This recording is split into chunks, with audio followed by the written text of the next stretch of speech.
Hello everyone, welcome to INS and congratulations for the second season of Rana Naidu that's about to come. Thank you. My first question is to all three of you. A little more than 2 years since the first season. Why so much of wait? Oh, I was going to. I thought it was. I thought it was sooner. pretty quick. Oh, sorry, that's how it is.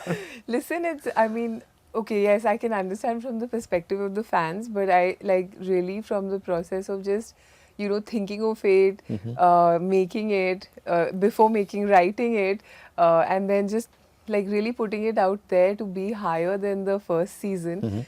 We need that much time. We want to bring the best. But yes, I take your point. I think the endeavor is to come sooner and sooner, but this person here is responsible. Karan? Yeah, no, it's it takes 3-4 months to write, 6 to 8 months to shoot, and then another 8 months of post-production. So just add that up. If you're not doing anything else at all and going at it relentlessly every day, then that's the time frame it takes to put something as sprawling as Rana Naidu. Of course, there's more contained shows and series and things that Yeah, that's true. which are not so ambitious and not working with so many talented Stellar people. cast, yeah. Who have so many dates to give out to people. So all these, Everyone's helping everyone. juggling these things, and so passing the baton on to Rana. So yeah, before you ask the question, I thought we were really quick coming up with part 2. So Okay. Now tell me what's the fun part of playing the lead character, the title character? fun part of it. Yeah. Rana Naidu and fun don't actually go together in some ways. It's No, the process, the creative process. well, I think it's a character that's extremely deep. There's so much of trauma that isn't spoken about, and I think that's a very classic thing with Indian males in that sense, who are like heads of families, or there's a certain overburden of a responsibility which is never spoken about. And I think this family of the Naidus encapsulates all that. Whether it's the father and son that have an issue, whether it's the husband and wife that have issues, whether it's the siblings that have issues with one another. I think they all come from a traumatic past in some manner, which they're all trying to address and move forward. I think that to me was the most unique part of being part of the show. And what was fun in season 2 was, first, I mean, we were one dysfunctional family, now there's 2. There's the Oberois that came in. You thought the Naidus were bad, these are worse. So, the rich people with bigger problems. So I think it was... and Rich people are the same problem. same problem. So it's magnified in a very strange other way, right? Legacy and all that. And this character of Naga that keeps meddling between this family and that and kind of going vice versa. I think that was fun this time. Okay. And Karan, taking from what Tanya said, that you have to really make sure that it really serves up to the expectation of the audience. When you have something like a legacy title like this, when do you know where to stop? Like what's that seal of approval कि हाँ बस इससे आगे तो best नहीं हो सकता. There is ऐसा हो ही नहीं सकता है. You have to abandon it, right? So you say that about any kind of process during filmmaking. You abandon the writing. You don't really. You can't keep finessing it, because film is one of those things where you can keep editing it and it'll keep getting incrementally better, like 0.2% better or something. But so you have to, like, Tanya just tells me to stop. Is what happens basically. We have a launch date. Yeah, so there's a launch date, and you have to just send the episodes in. So, Okay. but obviously, like this is great. Like, you could, with the kind of talent we have on this show, you could just take it anywhere. Okay. And Tanya, Netflix has promised some really great things this year. I recently saw Mizagan, again, a Netflix licensed content. Tell me what's the thought process like in terms of both the commission content like Rana Naidu or something like a licensed content that's there in the market already? I think at the heart of it, I always say that we'd love for our members and our audiences to really have a Netflix night every night. But can you watch the same thing every day? And we recognize that, variety is really at the heart of how we all think, behave, choose. So one night you can watch Rana Naidu, but after that you may want to watch a comedy show like Mamla Legal Hai. Like right now I'm watching Hit, the third case. That's a really cool movie. So I think it also it's about the variety. It's about your mood. It's really about being inclusive. You know, I really would, whether it's about a genre, a type of grammar that you make with, or a type of filmmaking style. I think we want to be inclusive and not really exclusive. So therefore we have, you know, comedies and dramas and action shows. We have original films. We have licensed films. We've also recently sort of set up the South slate as well. We had Test, which was our first South original. We have a bunch of, you know, titles under development and production, which are Telugu and Tamil series as well. So really it's about growing with India and, you know, really taking Indian content to the world. Okay. And building further on that, you know, the Netflix slate is very enormous. As an organization, you are constantly chasing excellence in terms of, you know, giving better content to audience every month, every week, every year. How can one maintain the objectivity and not let even the, you know, something which is very obscure in terms of, you know, the distribution, not let that slip away? I think it's a chicken and egg situation, right? It's how the content takes you forward and how you want to keep going forward. So it's really about recognizing who the audience is and being audience first, and that actually is the pillar of our strategy. The foundational sort of stone of our strategy is the audience first thinking. As you know, we really welcome various styles and you know, genres of storytelling, but if we only think from the perspective of the story, I think we'll be looking at half the story. The people who complete the story is the audience, and it is about how we are growing in the country. And touch wood, you know, the audience has been very kind. People are loving the stories that we are telling and the variety that we are bringing to them, whether it's from our own content in India, or it is, you know, whether it's Korean content or our international content from the US, UK, etc. People are really enjoying that.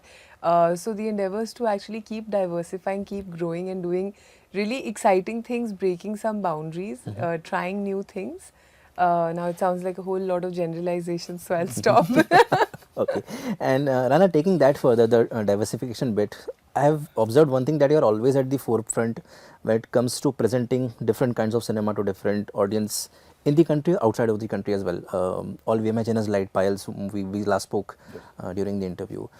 I want to know what goes in the mind of a thought leader like you to kind of identify the content and then build everything around it to take it to the world. Like, see, to add to what Tanya said in some manner, I think as Indians, it's unity in diversity, right? It's just pretty diverse the way the country is. And I was fortunate enough to grow up in different places. I was born in Chennai, grew up there for some time, moved to Hyderabad, then started working in Bombay. So I got to see so much different culture, and I think cinema, the arts and entertainment is the most diversified group that you can get in any working environment, because there's no set structure to anyone. You can come from any background, and the further or the crazier your background is, the better story sometimes you're able to tell. And I think, and though with all of this journey, I still feel like my knowledge of India is still limited.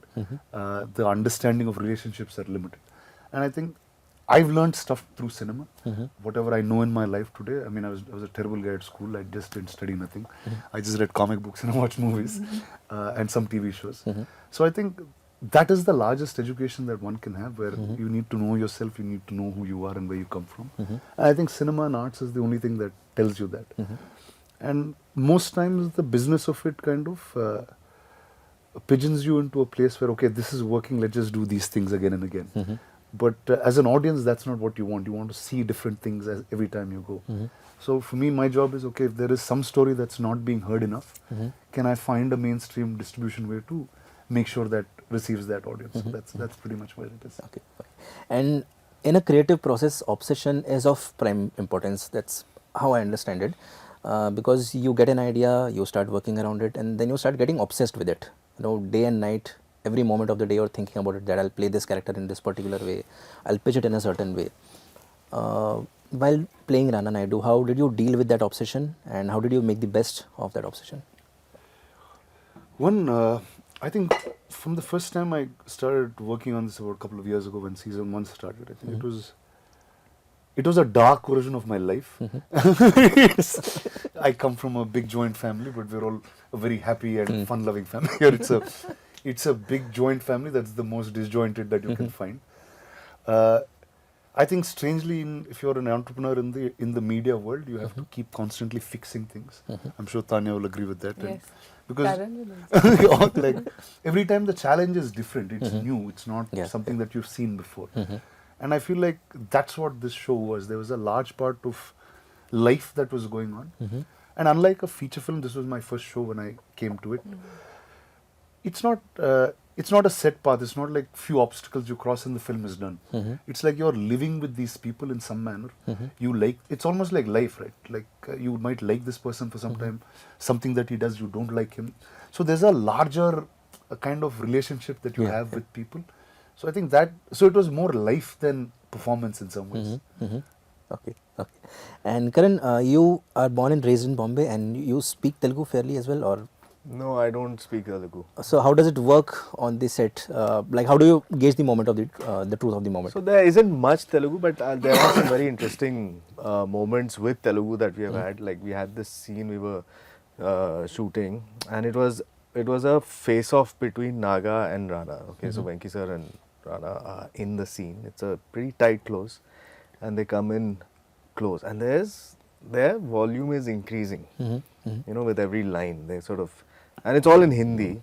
But you know, so that one freedom, like I always tell my actors, absolutely feel free to improvise. If you feel like in the moment there's something more you want to say, or you want to move around, or whatever it is.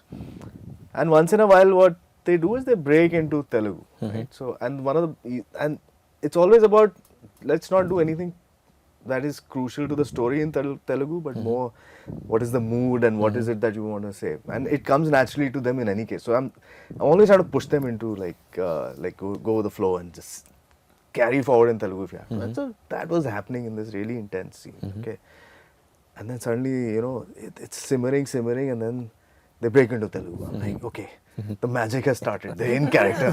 Something is going on over here. And I'm going, you know, it's 1 line, 2 lines, 3 lines, the Telugu is going on. And then I hear the word biryani. So I was like, one sec, cut. So basically I was like, yeah, did you have lunch?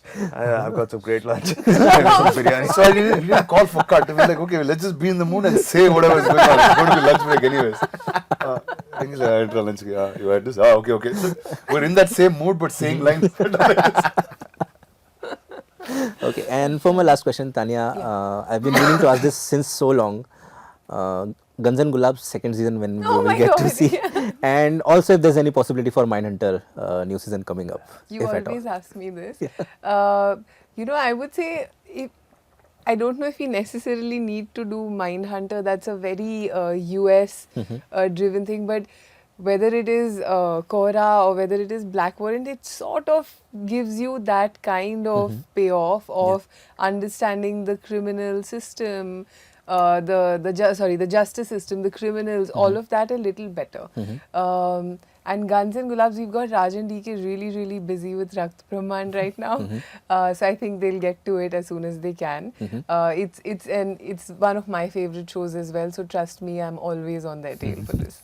Okay, perfect. So with that, we have reached the end of this conversation. If there's anything that I may have missed asking or something that you would have loved to talk about, so please feel free.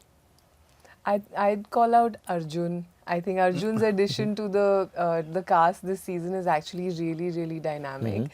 And I think the chemistry between Rauf and Rana is something to watch out for. I'm personally very excited about that.